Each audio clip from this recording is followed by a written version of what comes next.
ang video game addict na naging bilyonaryo sa edad na 26. Thailand, early 2000s. Pumasok ang isang lalaki sa bangko. Tila makikita mo ang kaba sa kanyang mukha at agad siyang nagpunta sa isang attendant. Anong kailangan mo sa ating attendant? Walang paligoy-ligoy. Sinabi niya, kailangan kong mag-loan ng 10 million baht. Tila nabigla ang attendant at natawa sa sinabi ng lalaki. Para saan naman yan? Tanong niya sa lalaki. Kinuwento ng lalaki ang lahat sa attendant, pero ito ang maikling version nito. Kailangan niya ang pera para matupad ang kanyang pangarap. Mas nagulat pa ang attendant nang malaman niyang 19 years old lang ang lalaki. Sa kasamang palad, sa edad pa lang niya ay hindi na pwede mag-loan ang pinata. Kawawa naman. Paano na ang kanyang pangarap? Huwag kayong mag-alala. Magiging okay lang siya. Dahil ang pinata nito ay si Tob Ikibat, ang pinakabatang bilyonaryo sa Thailand. Bago tayo magpatuloy sa ating kwento, huwag mong kalimutan na mag-like sa video at mag-subscribe sa channel kung gusto mo pang makakita ng mga videong katulad nito. Click na tayo. Si Ikibat Pera de Japan o mas kilala sa kanyang panayam na Tob Ikibat ay ipinanganak noong November 24, 1984 sa isang mayaman na pamilya sa Thailand. Nag-aral siya sa Xavier School noong high school at bata pa lang ay mahilig na siya maglaro ng video games. Sa edad na 16, naging addict siya sa online game na EverQuest. Pero hindi lang siya isang ordinaryong manlalaro. Isa siya sa pinakamagaling na EverQuest player sa kanyang arena. Dahil dito, marami siyang nakuha mga rare items at treasure sa game na kakailanganin ng mga players upang mas gumanda pa ang kanilang character. Isang araw, habang naglalaro, isang player ang nag-offer sa kanya na bilhin ng tunay na pera ang isang item niya sa EverQuest sa pamamagitan ng money transfer. Inoferan siya ng 500 Singaporean dollars o 18,000 pesos para sa isang item. Noong una ay duda siya kung totoo ba ang sinabi ng kanyang nakalaro, kaya ibinigay niya ang bank account ng kanyang uncle dahil hindi kalakihan ang laman nito at hindi malaki ang mananakaw kung sakaling scam lamang ito.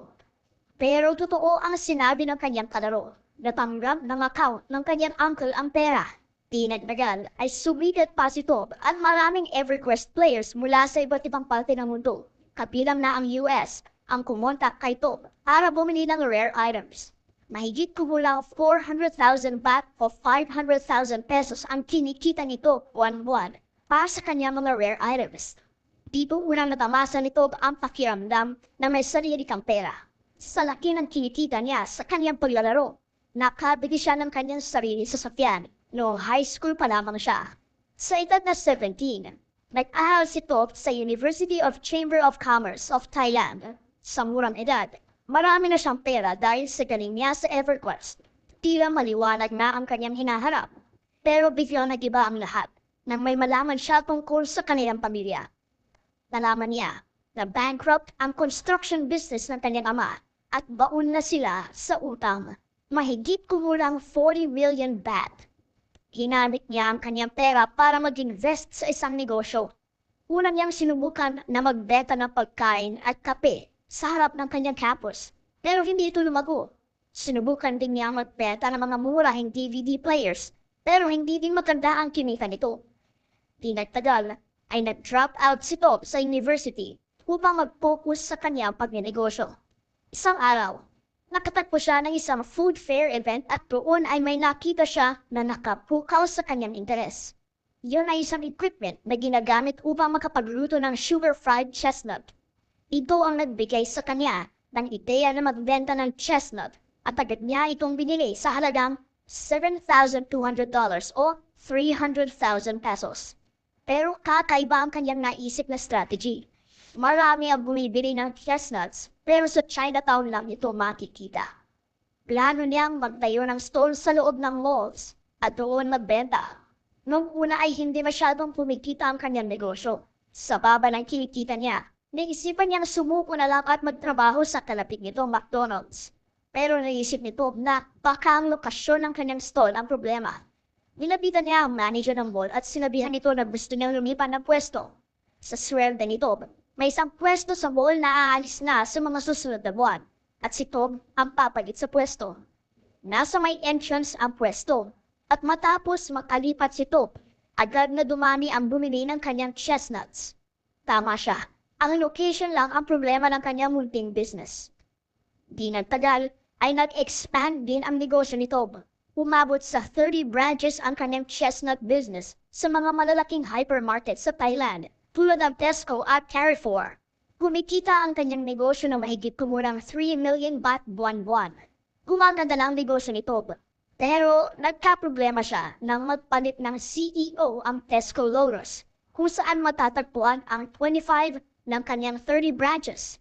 Hindi nagustuhan ang amoy ng chestnut na kumakalat sa mall at ang usok nito na nakaka-damage sa ceiling ng mall. Pinaalis si Tob ng CEO at napilitan siyang magluto ng chestnuts sa labas ng mall upang ipadala sa loob. Dahil dito, bumagsak ng 50% ang kinikita ni Tob. Kailangan niyang humanap ng paraan para suportahan ang bumabagsak niyang chestnut business. Isang araw, dinarhan siya ng kanyang nobya ng fried seaweed. Hindi familiar si Tob sa pagkain ito, pero nang tikman niya, agad niya itong nagustuhan. Tinanong niya ang kanyang nobya kung marami ba ang nagbebenta ng fried seaweeds at sinabi sa kanya na hindi pa ito sikat. Agad niyang naisip na magnegosyo ng fried seaweed, kaya bumili siya ng maraming raw seaweed. Noong una ay hindi nila makuhang gawing crispy at masarap ang seaweed. Madami silang naubos sa pag-eksperimento upang makuha ang saktong luto. Paubos na ang kanila supply, hanggang sa isang araw may nakita si Tob na seaweed na nababad sa ulan na tumulo mula sa butas ng bubong. Ginamit niya ito at nagulat siya. Masarap at crispy ang seaweed pagkatapos lutuin. Doon niya nadiskubre ang sikreto nito. Kailangan lang palang ibabad sa tubig ang seaweed bago ito iprito. Agad niyang binenta ito kasama ang ilang dried fruits upang suportahan ang bumababang sales ng chestnuts. Pero matapos ang ilang buwan, napansin niya na dahan-dahang tumataas ang sales ng fried seaweed hanggang sa nalagpasan pa nito ang kinikita ng chestnuts. Ito naging simula ng kanyang seaweed empire.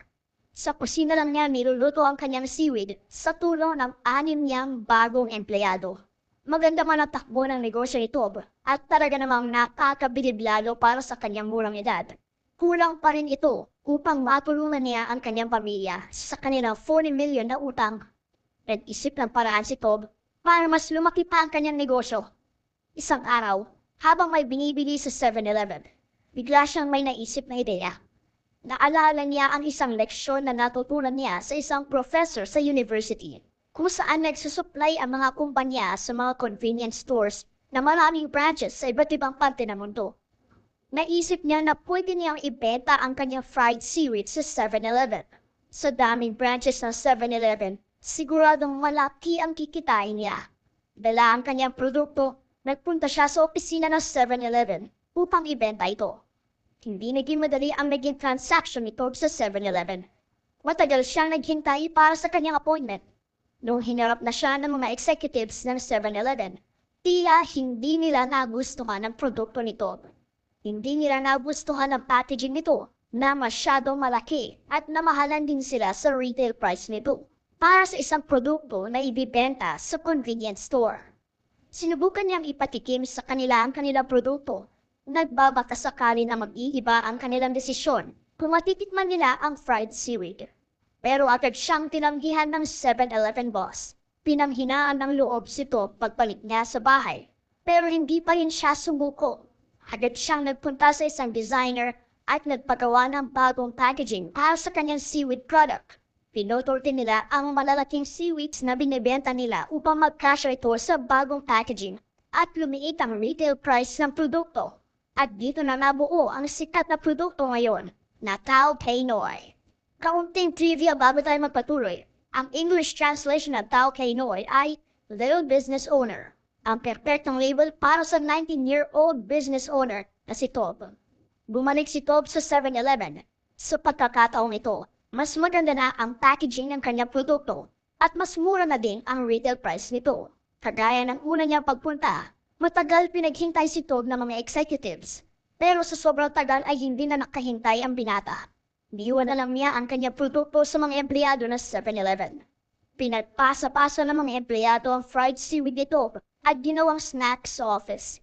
Nang makita ito ng boss ng 7-Eleven, nagustuhan niya ang bagong packaging ito. Pero mas bumili pa siya sa produkto nang tinikman niya ang fried seaweed. Nasarapan siya dito at agad na ipinatawag sa isang meeting si Tob. Sa meeting, sinabihan si Tob ng mga executives na aprobado na ang kanyang produkto. Tuwang-tuwa siya sa kanyang narinig. Sa wakas ay matutupad na ang kanyang pangarap na kumita ng malaki at mabayaran ang utang ng kanyang pamilya. Pero may isang problema.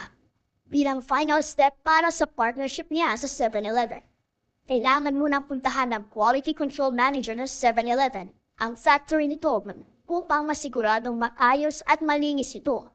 Nabahala si Tob sa kanyang narinig. Wala siyang factory. Sa kanyang kusina lamang niluluto ang kanyang fried seaweed at may 6 na empleyado lamang siya.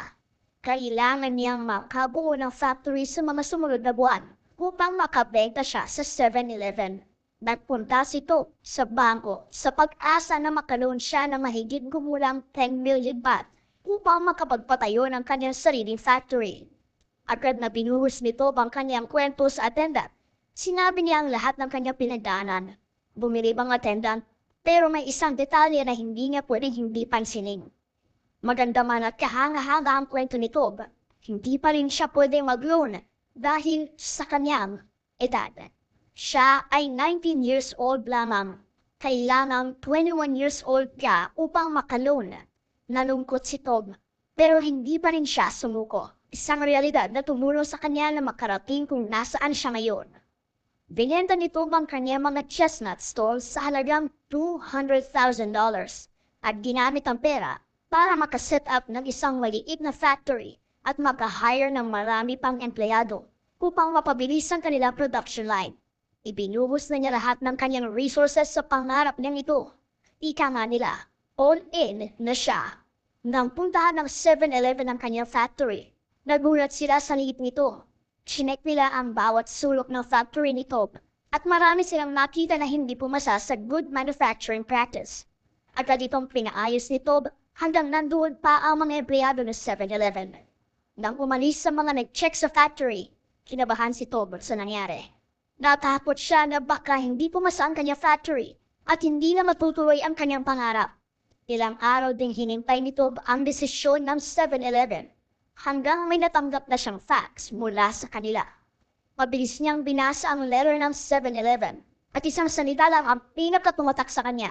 Sa dulo ng sulat, nakita niya ito, approved. Tuwang-tuwa si Tob at ang kanyang pangunahing katulong sa negosyo, ang kanyang uncle.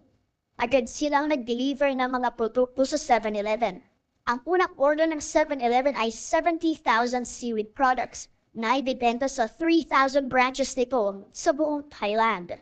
Di nagtagal ay tinawagan na ni Tob ang kanyang mga magulang at sinabihan na pwede na silang umuwi sa Thailand. Matapos ang 2 taon ay nabayaran na ni Tob ang utang ng kanyang pamilya na 40 million baht. Sa mga sumunod na taon, patuloy na lumago ang negosyo ni Tob Itipat. Nagdagdag pa siya ng ilang factories at umabot na sa 2,000 ang kanyang empleyado.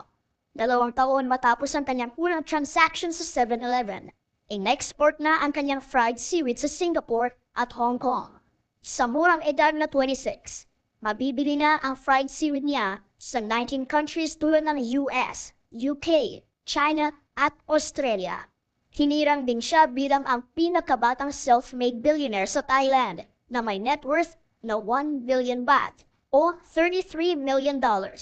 Sa edad na 16, kumita siya ng 400,000 pesos buwan-buwan. Sa edad na 17, nagbenta siya ng chestnuts. Kumita ng 3 million baht buwan-buwan sa edad na 18.